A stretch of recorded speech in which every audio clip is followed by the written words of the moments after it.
Nous voilà arrivés sur les chemins du plateau de Ferrassière. Nous sommes au niveau du col de l'Homme-Mort à environ 1100 mètres d'altitude. Comme vous pouvez le constater, le temps n'est pas au beau fixe ce matin pour avoir le meilleur rendu photo-vidéo. En arrière-plan, on peut apercevoir le sommet du mont Ventoux. Les champs de lavande se découvrent pour le plaisir des yeux, mais on peut voir au loin que certains champs sont déjà récoltés. La récolte de la lavande dépend de l'hygrométrie, c'est-à-dire de l'humidité de l'air. En clair, une longue période sans pluie peut avancer la récolte de quelques jours, alors qu'un orage peut la retarder d'autant. La floraison commence à la mi-juin dans les zones les plus basses en altitude et se poursuit jusqu'à la fin juillet dans les zones les plus hautes en altitude. À partir du début du mois de mai, les tiges de lavande et de lavandin commencent à monter. Puis à partir du début du mois de juin, les épis floraux commencent à apparaître. Les champs prennent peu à peu une teinte bleu foncé. Avec la hausse des températures, la fleur va rapidement apparaître et la plante va produire plus d'huile essentielle afin de se protéger de la chaleur et de la sécheresse. C'est le moment de la récolte. Ces phases de maturité durent entre 3 à 4 semaines pendant lesquelles on peut observer les plus beaux paysages.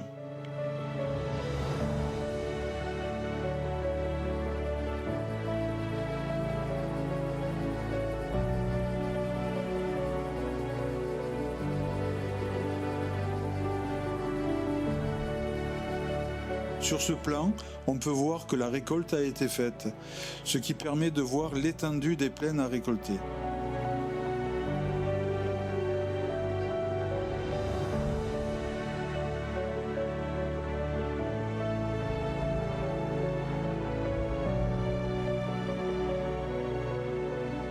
La lavande est l'une des plantes les plus attractives pour les abeilles. Elle produit un nectar riche et abondant qui permet aux colonies de prospérer tout en offrant un miel d'exception aux amateurs. En Provence, les champs de lavande sont des havres de biodiversité.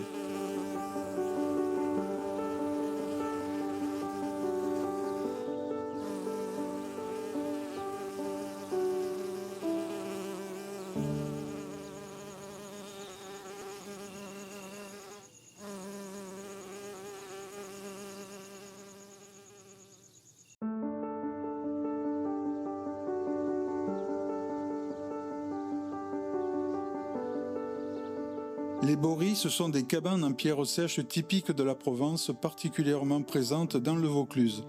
Elles sont construites sans mortier, uniquement avec des pierres plates appelées lauses, empilées en encorbellement pour former une voûte autoportante. Le mot boris vient du bas latin boria qui signifie étable à bœufs. Ces constructions ont été édifiées principalement au XVIIe et XVIIIe siècle lors de grands défrichements agricoles. Elles servaient d'abri pour les paysans et bergers, de grenier, d'écurie ou de refuge temporaire loin des villages. La technique de construction est à base de pierres récupérées sur place, souvent lors de l'épierrage des champs. La voûte est montée par encorbellement sans coffrage ni poutre. L'entrée est généralement orientée au sud pour se protéger du mistral.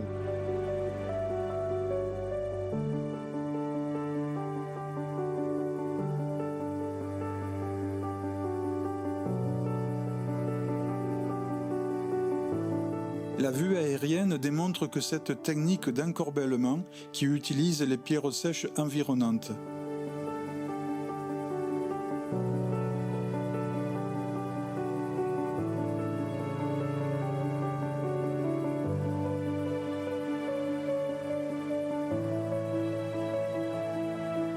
Cette vue aérienne démontre l'étendue du plateau et les nombreux chemins qui mènent aux champs de lavande à perte de vue.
Dans un autre style de construction, on peut voir l'enchevêtrement de pierres pour former la voûte autoportante.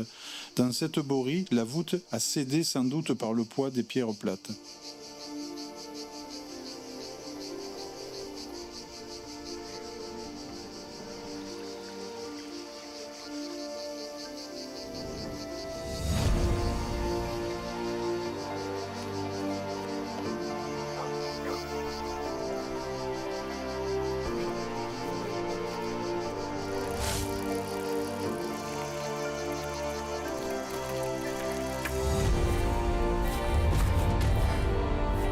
Ici, une borie reconstituée qui nous donne un aperçu de son ensemble.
Ici finit ce voyage autour des champs de lavande et des bories, un itinéraire inoubliable et un concentré de lavande pour le plaisir des yeux.